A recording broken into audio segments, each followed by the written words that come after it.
Greetings, grasshoppers. This is your RJ, and welcome to the Bot Signal. I'm so excited. Today is going to be a great day. Hey, if you're watching somewhere from other than the Black Belt Bots page, do me a favor right now. Scroll to the top of the post, and right in there is a link to join me on the Black Belt Bots page. That's super important if you want to comment and ask questions. Then if you hit that link, then I'll see all of your comments and questions, which I deeply want to do.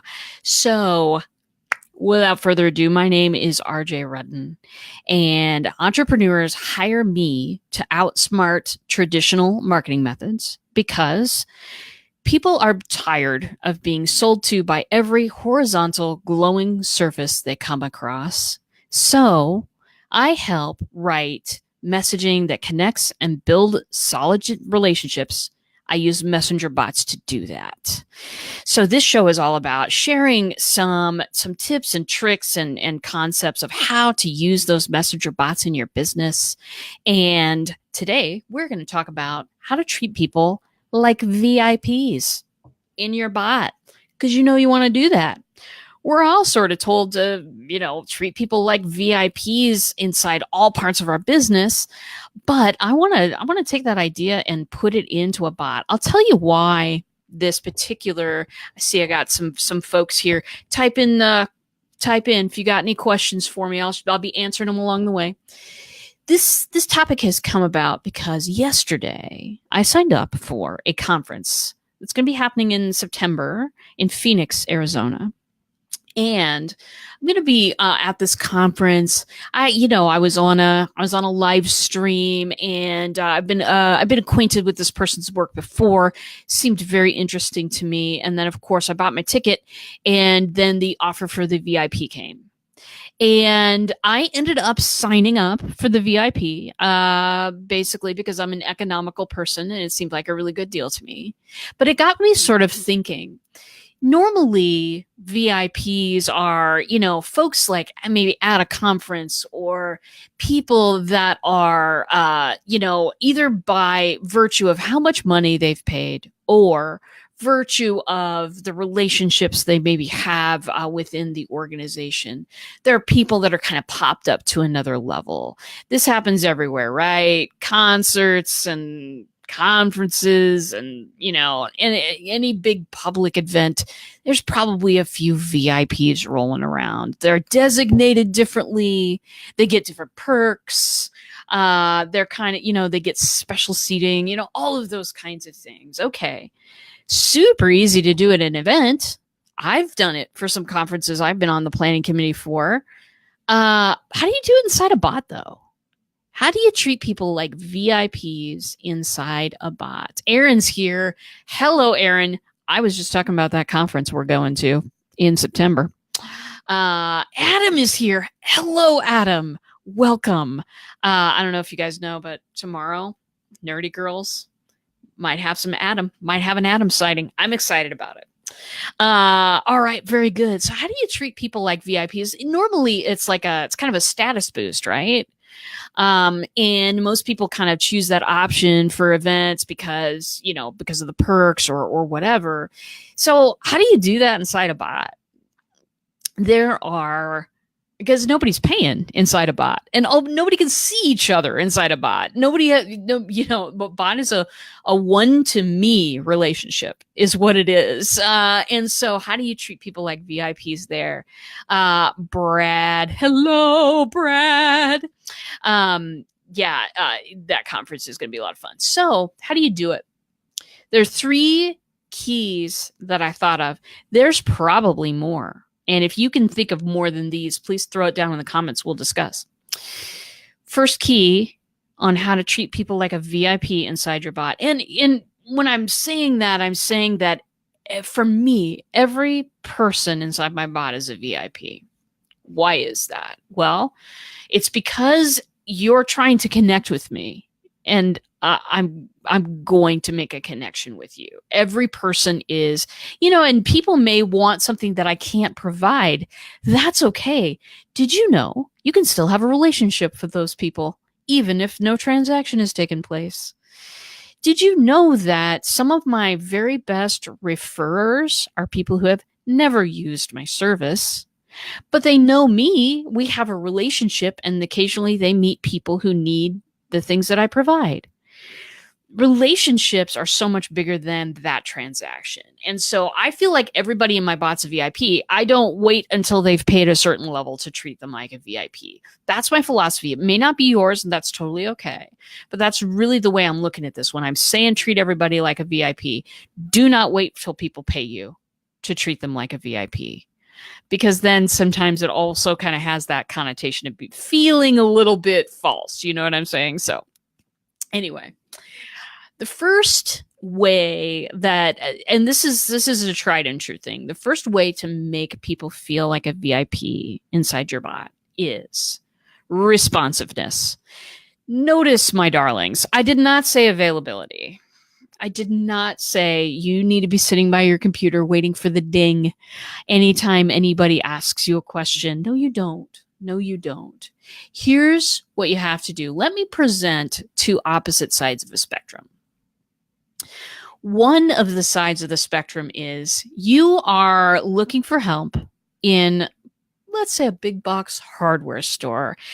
Back in the day, I worked for Home Depot. It was a long time ago, okay? I needed the money. Anyway, so say you're at one of those places and someone approaches, you know, your person who needs some help. You've got a question.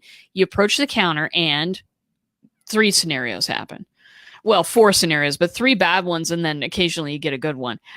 First one is nobody's there. You like wait for 20 minutes and then you go find someplace else to solve your problem. 2, there are people there, but they're like not talking to you. You know, they're like not talking to you. The 3, you get there and people are so busy that they can't talk to you. So there's a lot of scenarios in which people tend to feel ignored. So take the other side of the spectrum there. What if inside a chatbot, what if anytime you have a question or break out of the normal sequence of messages and want to start a conversation, what if you could be there for people?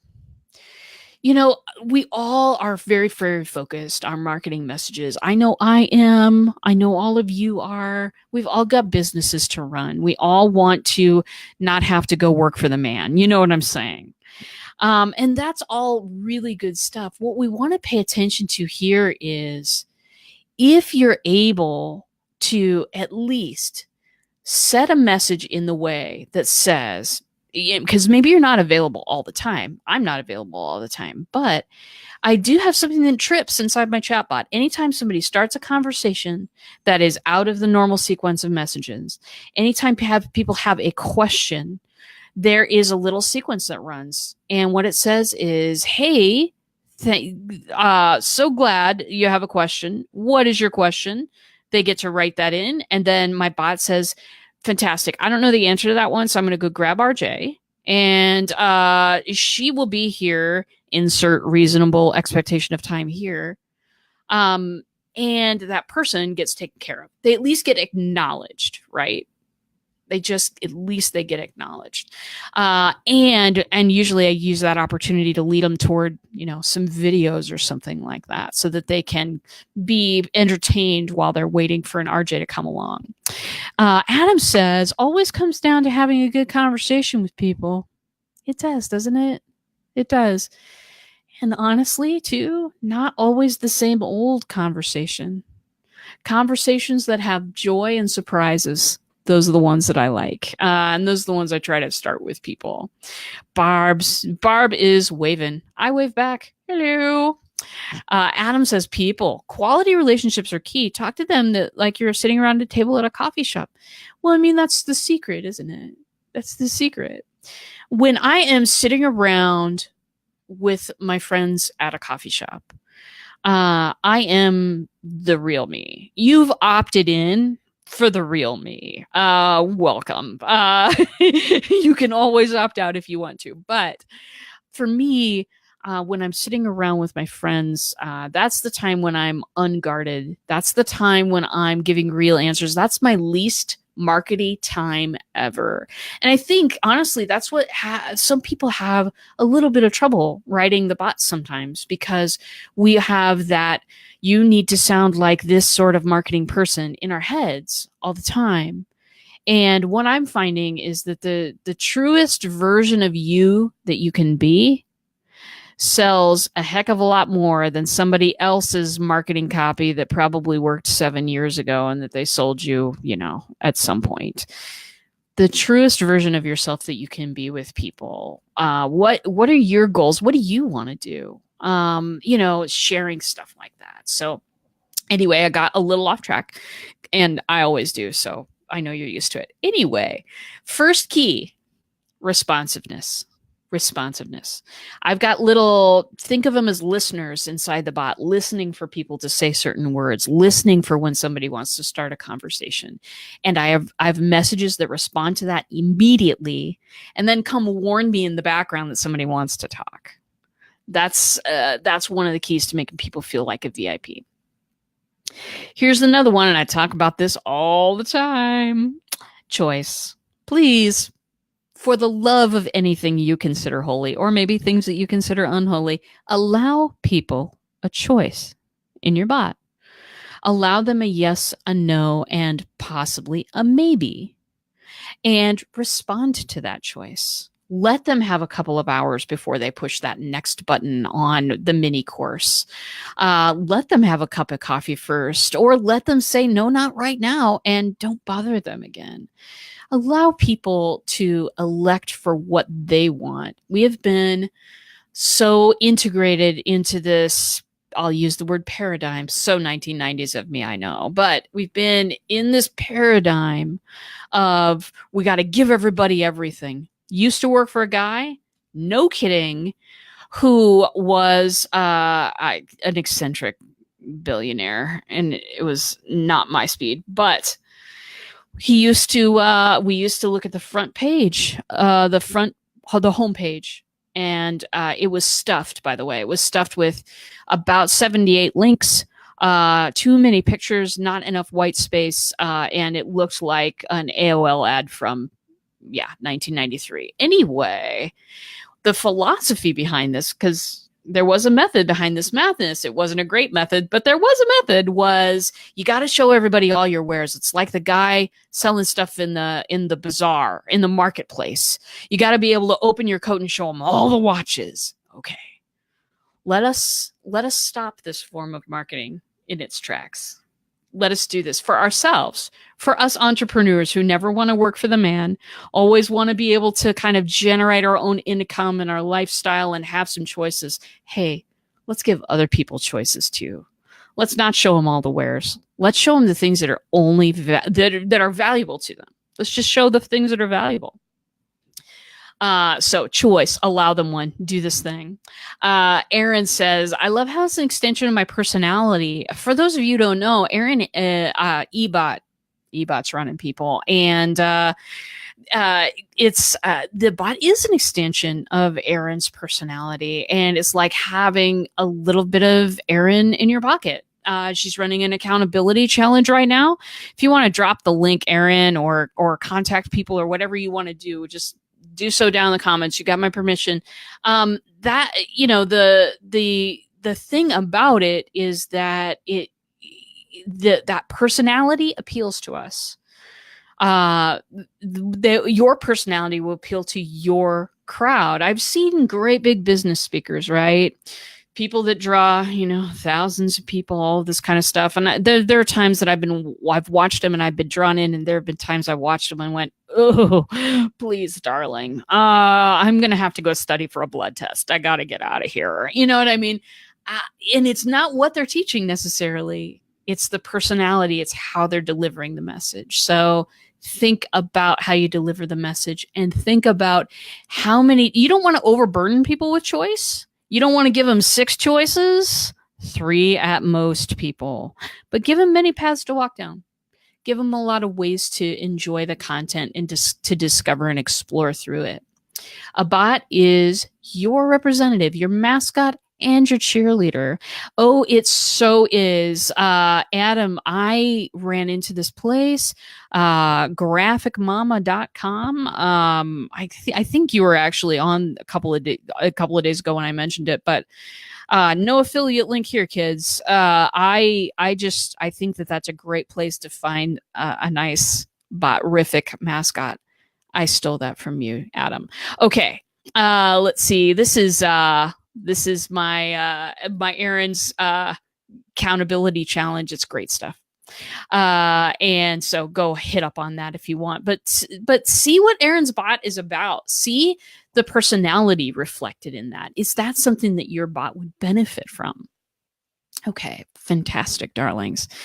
So the last one, the last thing. So we've got responsiveness, we've got choice, and the last one I couldn't fit into just one word, so I'm just going to say all of them. Delivering value that they need when they want it. This marketing method is a heck of a lot less messaging. It's a lot less messaging. You don't have to fight 78 other people that are trying to get a tiny, tiny bit of bandwidth in a person's head. If you provide what they need when they need it. Now, how do you know what people need? Build a bot that tags things, that tags their little journey. Build a bot that lets them take a journey, okay, with the choices, with the responsiveness. And then wherever they go along that journey, and ManyChat allows you to do this, you can tag where they've been. You can say, like, for instance, one of the bots that I'm building right now is for the Live Video Hub. Live Video Hub is a cross-posting mecca for live streamers, particularly if you're on BeLive.tv. Anyway, along this, we've got two main audiences, and then within those two main audiences, we have lots of little different tracks for people to go down. And so when people make a choice, when I say in the beginning, okay, are you here wanting to broadcast, or are you wanting to find a live stream show to watch? Then that tags people accordingly. I'll tag you in the background, either broadcaster or viewer. The end user never sees any of this. But automatically now, there are certain messages that I'm going to be sending your way to the viewer group that I'm never going to send to the broadcaster group. And then you ask them more questions. The more questions you ask, the more opportunity you have to determine what kind of value that person is seeking. And then all you have to do is produce that value and deliver a little bit of it. You don't have to do this 7 days a week. You don't even have to do it once a month. But when you find something of value, when you all of a sudden are introducing something that this person has said, this would be a value to me, then boom, you have another opportunity to have a more conversation and extend that relationship. That's what it's all about, I think, for me. Oh, the bot build is brilliant. It is insane. And Stephen Healy has had too much caffeine. I say that in the most loving way possible, because if he ever actually falls asleep within the next 3 weeks, we're planning a little venture right now that's going to take place first week in August. It's going to be insane. Yeah, responsiveness, choice, deliver info when they want it. That's the deal. That's the secret to making people feel like a VIP. You know what I mean? You don't have to have thousands of freebie at the ready. Most people don't even use the freebies that we give out every day. Let's just think about that for a second. Traditional marketing methods say that you need to grab people through this valuable freebie, the white paper, the ebook, the slide deck, the, whatever that freebie is, the video series, whatever it is. Most marketing methods say that you've got to grab people through that, and then at the same time grab someplace that you can contact them, and then you contact them until you've sold them into your larger, more expensive program. That's sort of like marketing 101 digitally these days, right? And you get people to that freebie through all sorts of social media. So what if we change that number? What if we just changed that little combination? Okay. And what if we changed it into, because most people don't even consume those freebies. I have so many things downloaded that I'm going to read later. Bots make sure that people read the stuff you're putting out. Bots make sure that those freebies actually get consumed where and when people want to consume them. They'll walk away with more knowledge. They won't walk away looking at the white paper and say, I'll get to that tomorrow, and then never ever get to it. Adam says something real long, so I'm going to put it up on the screen. I'm going to be behind it because I'm going to let his words shine today.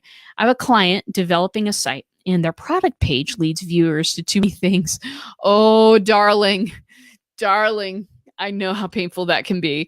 Their product page leads viewers to too many things and doesn't clearly explain why and what the product specs describe. Oh, so it's a long work in progress trying to show them simplicity. Oh, I know. And like the vibe is overload. It's like, if you ever been in a conversation or maybe an argument, a civil argument, let's say, with somebody who just won't let it rest. Have you ever been in that kind of a conversation where the end of the conversation is just usually you rolling your eyes back into your head and giving up so that person will stop talking? That's what a lot of traditional marketing is like. That's what this overload syndrome that Adam is talking about is like. It's like, oh, don't like that? I'm going to give you this. Ooh, but did you look over here into this hand? Oh, I got something else in here now. Yeah, this is not a bait and switch magic trick anymore. This is not just overload them with information and they'll come back to you. No. You know what? Overloaded people get overwhelmed and start looking somewhere else. So right information at the right time. If you set your bot up with tags, set your bot up to be responsive so that you can read where that person is. But yeah, Adam, I may have worked with some very similar clients back in the web days when I was doing a lot of websites. It's like you have to have someone else look at it. You can't, and this goes true for bots too, you can't be the only one looking through your bot before you send it out there. I always advocate, of course, my clients, I'll test their bots, but I always advocate, let's hand this to 3 or 4 people and let's see what they think too before you send it out to the world. Because there's stuff that you don't see if you're too close to the information. That business owner is probably so darn close to the products, right, that they don't understand what somebody with lesser knowledge would come in and think. It's called, and this actually has a name, Adam. It's called the curse of knowledge. It's having so much knowledge in your head that you can no longer put yourself in the shoes of someone who has lesser understanding of the product that you're trying to sell. So I get it. How frustrating is that? Aaron says, I love your spin on connecting with your people. Bot Queen RJ, thank you. I love my people. I can't help it. I have had, in the last week, I've had people tell me they straight up love me. You know what I mean? And not in, I love you. No, not in that kind of way. Clients. This did not happen with my former business people. It just did not. Here's Angel. Angel's writing a stellar bot. Yes, you are. We talked about her bot this morning, and that's going to be a wonderful thing, Angel. So congratulations. I think this is going to be a great road for you. Adam says they're a manufacturer and throwing too much model number spec tech. Yes. Oh, on a product page too. Oh, I can only imagine the ultra crowded interface you're trying to build right now. Angel says people are so overloaded in this information society. They only can retain so much and they turn the switch off. It's true. And it's not even as if they're reaching up and turning a switch off. The switch off happens in their heads. Okay. People get overloaded and then boop, that's it. It's an automatic thing. No effort needed. And then all of a sudden it just doesn't matter what you're going to say. And when you're sitting across from a person, super easy to tell when that switch has been flipped. If you got knowledge about body language and all that kind of stuff, you can kind of see when somebody's eyes glaze over, usually. In a bot, you really have to be careful because there's not that physical person nodding and smiling across from you or nodding and having their eyes glaze over, So there are ways, though, that you can set up to have the bot sort of artificially watch for those types of things. People give you cues through body language, but people also give you cues in your response rate, in the response rate, in the kinds of things that they say as a response. You can tell who's kind of sliding off the pile. And sometimes they need to, sometimes it's just too much right now and maybe they'll get to you later. But sometimes there are ways that you can reach out to people. We'll talk about that in an upcoming show because that seems like a topic in itself. Adam says they focus too much on specific text line for a specific font type than actually clearly provide info on their site. Oh, Adam. Oh my God. I know. It's amazing, isn't it? It's like and you're being paid to produce that and your fingers are screaming at you. Don't make this happen. But I learned a long time ago, just design wise, way back in the day, I did design work for theaters and stuff like that. Any type of design work, there's this rule. Sometimes you have to show them. Sometimes when they're so insistent that this is what they want to see, you've got to build it so that you can say, this is why you don't want to look at that. Can't tell them, gotta show them. That happens way too much. Brad, people didn't love you at Home Depot. You know what? Certain people did.